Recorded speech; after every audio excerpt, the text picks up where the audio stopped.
Hi there, it's Scott Hamilton, Rockfile, back with another podcast review for your ears. I am revisiting Godzilla 2014. I did a revisit last year in a podcast of Godzilla King of Monsters, and I absolutely love that movie. I think it's a great Godzilla movie, and you can listen to that. And I will be revisiting it now because I am watching these current crop of Godzilla movies getting ready for the new release, Kong vs. Godzilla. And I have not watched Godzilla 2014 pretty much since it came out on Blu-ray. I saw it in the theater. I enjoyed it. I was a little disappointed with it, but I enjoyed it. And I thought it was a good reboot and a restart to a franchise that, well, this was the 30th Godzilla movie after the originals back in the early 50s. And to me, the best one since the original movie.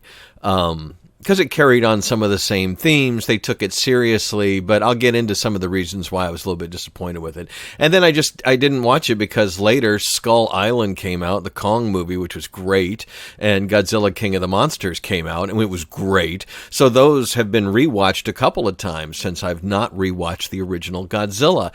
And I felt it was time with the new movie coming out in theaters and HBO next month that I should give it a rewatch and what I truly think of it these days, now that I'm used to reviewing movies and shows and stuff all the time. And I gotta say, I really enjoyed it this time. I really liked it. It's a good Godzilla movie, and I'll say that right now. That Gareth Edwards got a $160 million budget to make this movie blows my mind. He had done a whole bunch of independent stuff, and that small movie in 2010, Monsters, where he did pretty much everything. He was the cinematographer, the producer, the special effects guy, and it looks like a Hollywood feature for a low budget and a micro budget science fiction movie. Not the best movie, but it is interesting, and to see that this guy was pretty much a one-man show on that was kind of amazing. But then his next big project was Godzilla, a $160 million huge studio budget that had a break-even point of $380 million because of production costs and marketing that were over $100 million and things like that. But Godzilla went on to gross $500 million, $529 million worldwide. So big success, even with a horrible break-even point. And that's why they've continued to, we're going to make more movies and expand this universe. And they're using Monarch, this organization that was introduced in this film. So now to that being a little bit of background, let's get into the movie. If I have anything negative to say about the movie now, watching it now, it just takes too long to get there. Bryan Cranston is great. I mean, the cast in this movie is better than a Godzilla movie deserves. Aaron Taylor-Johnson, Ken Watanabe, Elizabeth Olsen, Juliette Binoche, Sally Hawkins, David Strathairn, and Bryan Cranston, plus Wayne from Letterkenny, but that's a whole other thing. And Bryan Cranston, they're portraying something that happened 15 years in the past in the movie in 1999, and he's got this terrible wig on, and they're trying to make him look younger, and I get it, but it's hard to not look at the wig. I mean, they tried really hard, but the wig, and I think they spend too much time. I mean, it's a great scene, and it kind of introduces. Well, what I always felt was the problem with the movie is we're going to treat Godzilla as a big mystery. Look, he's in the movie poster. There's been 30, this is the 30th movie. It's kind of, I understand you want to reboot and everything, but you don't need to make us wait an hour into the film to see Godzilla in a 2014 Godzilla movie. That's the 30th movie. Let's not reboot the whole thing. And there is some destruction, there is some exciting scenes and all that kind of stuff. I mean, it is a well-made movie, but I think if they took the first act and just streamlined it a bit more, cut a little bit more out of it and pared it down so you could get to the rest of the movie, because the second hour of the film is a great Godzilla movie. It just takes so long to get there because we've got to do the power station stuff in 1999 and how the wife gets lost and the family breaks apart and things kind of go a little crazy. And then we cut to 15 years later. And Elizabeth Olsen is great as Aaron Taylor-Johnson's wife, who is the son who dealt with the loss of his mother when he watched the power plant just collapse there in Japan. So they did some good things in bringing like the old themes from the original Godzilla movie into this movie. It's not a 100% total reboot. And then, but to give us this mystery for the first hour of why the nuclear power plant had the emergency that it had, and the things that happened, and the radar buoys and the water and all that kind of stuff, it just seemed like all that could have been done a little bit quicker because we knew what was coming. We know he's on the movie poster. It's you took a long time to get to Godzilla in this movie, but he made a real movie too. What I said about the Godzilla King of the Monsters revisit last year is the same thing I'm going to say about this. You have to judge this movie against other Godzilla movies, not so much against other movies, but I think it holds up against other... We've had other giant thing movies, from The Rock's Rampage to the Pacific Rim movies. We have other types of these Transformer movies. We have a bit more in our pop culture vernacular for giant monster movies, giant robot movies, kaiju movies, that kind of thing. And so I just think taking so long, I know he was trying to make a real movie and did make a real movie, but it took a long time to get to the title character. And that kind of a mistake that was made in the 1998 movie, which we won't even get into. I mean, it was what it was at the time, but man, Godzilla King of Monsters blew it out of the water. But anyway, so you get a lot of characterization, you get a lot of background to these characters, but like the main character that's in the first part of it doesn't last very long, and then it's everybody else's movie for the rest of the movie. I just think a little bit less time spent on the prologue and get to the meat of the movie faster, and this would be a thrill ride. I mean, if it was down to more of an hour and 45 minutes, hour 40 minutes, it would move a lot quicker. But that being said, again, I had no problems with the intro this time around. It does take a little while to get there, but it's got meat on its bones. Everybody's doing some good acting there. A lot of it gives us some of the determination behind what happens later in the movie with the characters. But once you get into some serious monster battles, the only other negative I would have to say is some of the battles are too short. Granted, as someone who's taken martial arts, and in a real fight, it's going to be really short. In a real fight in the street or whatever, it's not going to be a 20-minute long scene in a John Carpenter movie. It's going to be a few hits and it's going to be over. And that's very realistic in the way Godzilla fights the two Mutos towards the end of the film.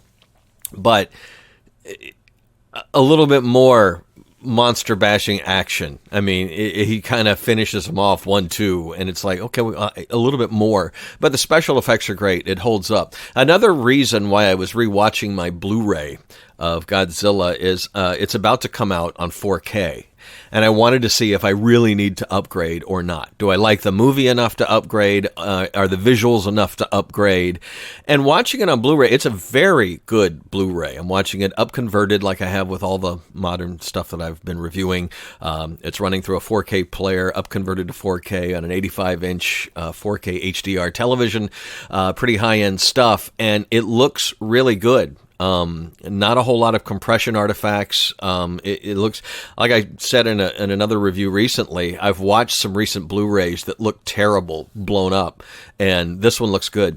I think HDR would do some wonderful things to this, especially like the skydiving scene when they halo jump with the flares on their legs. That's a spectacular scene. It would probably look amazing. If the special effects were rendered in 4K, you would get a lot added detail. They are incredibly rendered CGI scenes for these monster attacks. It's flawless special effects. They really did a great job on the movie. Considering it was $160 million, and that is a lot of money, they used a lot of practical effects. They used a lot of big sets. They used a lot of big things to make it realistic, and incorporating the CG into it just looked incredible. Godzilla looks fantastic. It's the first time you really see him, like, he's breathing hard. His chest moves when he's doing these battle scenes and stuff. A lot of detail. a little bit of gore, when he takes out the monsters and things like that.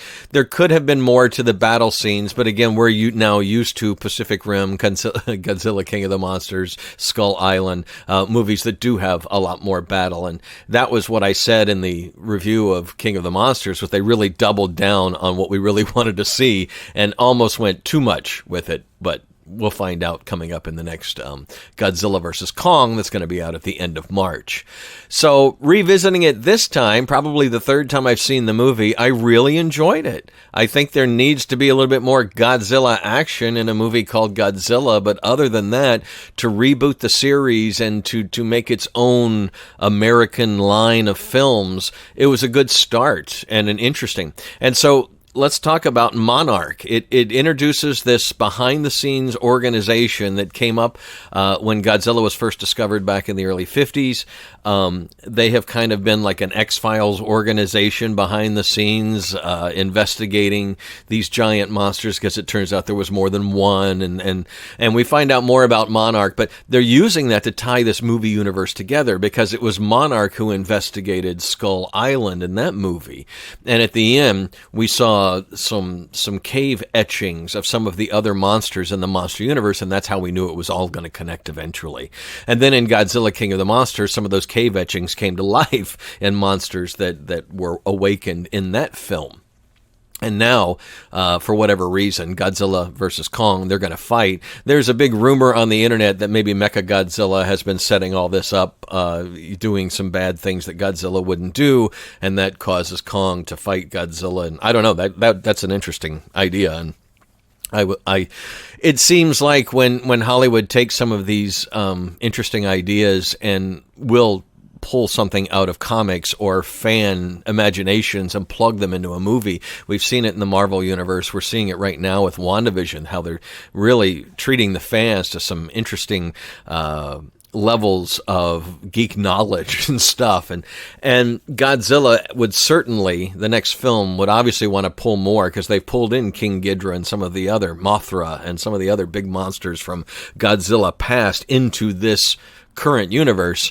I would love to see Mechagodzilla and the reason for that and why it was created. But again, I think they've kind of set that a little bit up at the end of King of the Monsters. They saved some parts that the bad guy got a hold of, and well, we'll see what happens in the next movie. But all in all, Godzilla, I may upgrade the 4K depending on reviews, especially if it's like a 4K DI or the special effects were done in 4K.